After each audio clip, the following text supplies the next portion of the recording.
Hi everyone, this is Professor Ken Ed Kukuya. Today we would like to look at tricyclic antidepressants, TCAs. So what are TCAs? TCAs are a group of antidepressants that have a name coming from the fact that they have a 3-cyclic ring that is fused, and the structure is similar to that of the phenothiazines. And because of that, they bear some of the pharmacological effects of the phenothiazines, all right? And we normally describe the TCAs as drugs that work by inhibiting the reuptake of serotonin and noradrenaline, or as we would know, norepinephrine. Now, let's demonstrate how exactly the TCAs work. How exactly does the TCA work? So I pick my pen.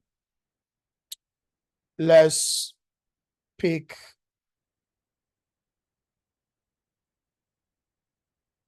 the terminal of a presynaptic neuron with some vesicles that have monoamines in there.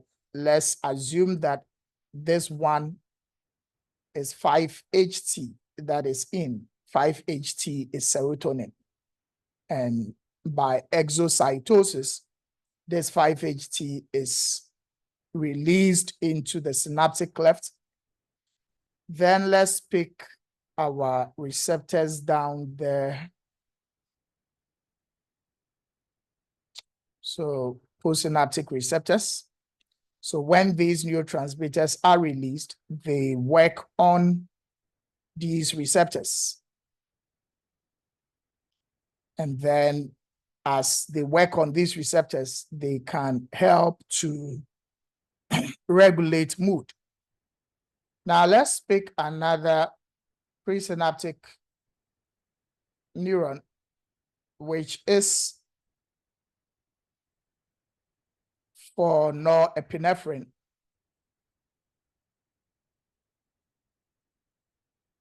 So I write NE for norepinephrine. So this norepinephrine is in a vesicle. The vesicle has fused with the membrane of the presynaptic neuron and has been released. So we have the postsynaptic neuron and the receptors on the postsynaptic neuron are here. And just like the serotonin, we expect that the norepinephrine will bind to its receptor. And so by these two actions, they are supposed to regulate mood, all right? Now, as we know, the neurotransmitters can be taken back into the presynaptic neuron through an action we call reuptake or uptake. So this can go back through transporters. The transporter for serotonin, we call it serotonin transporter. The transporter for norepinephrine, we call it norepinephrine transporter, NET and SET. Now, what TCAs do, so here is where TCAs come in. What TCAs do is that when you administer the TCAs, they inhibit this transporter. So the TCAs would inhibit SETs and inhibit NETs.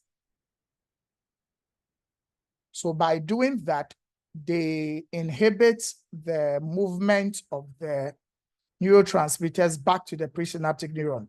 So we would expect that the levels of these neurotransmitters in the synaptic cleft would increase. And as the levels increase, they stimulate these receptors downstream here more, and that contributes to the improvement of the symptoms. But just as we said with SSRIs, there are certain adaptive changes we call synaptic plasticity. These adaptive changes could occur on the membranes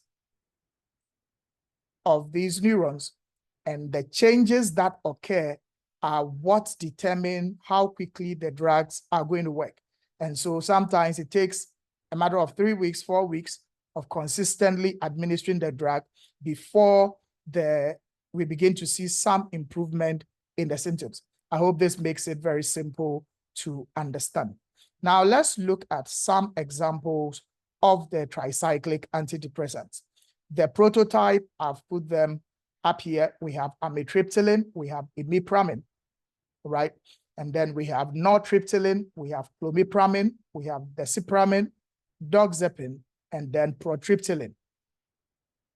Now, what do we use TCAs for?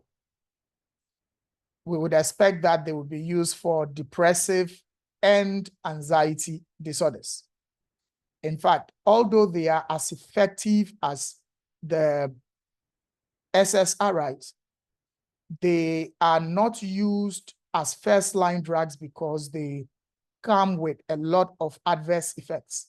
And so we consider them to be second-line drugs or drugs that you would consider in treatment-resistant depression.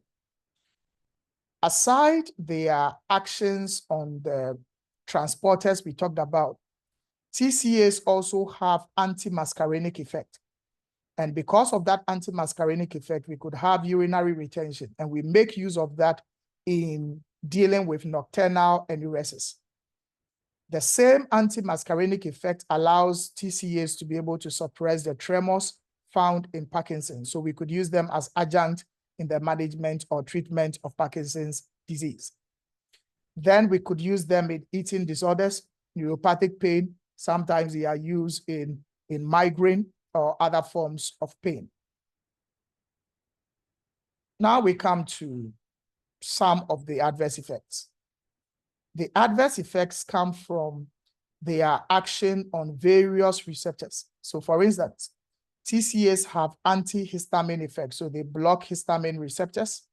And by blocking the histamine receptors, they can increase appetite, which may lead to weight gain. They could cause sedation, and then they cause confusion. Now, by blocking alpha-1 receptors, they cause postural hypotension. And normally, we advise that when people are on TCAs, the drug should be taken at bedtime when the person is about sleeping. And that ensures that the person is not walking about and blood flow drops towards the lower extremities. The person could go into shock or, let's say, syncope and collapse.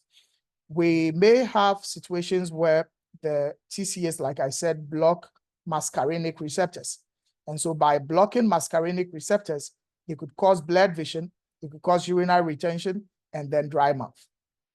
Now, it's the urinary retention I said that we could take advantage of that in nocturnal enuresis.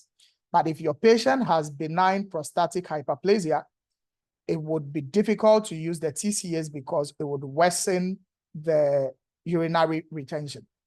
Then TCAs could influence cardiac conduction, and this may lead to some arrhythmias.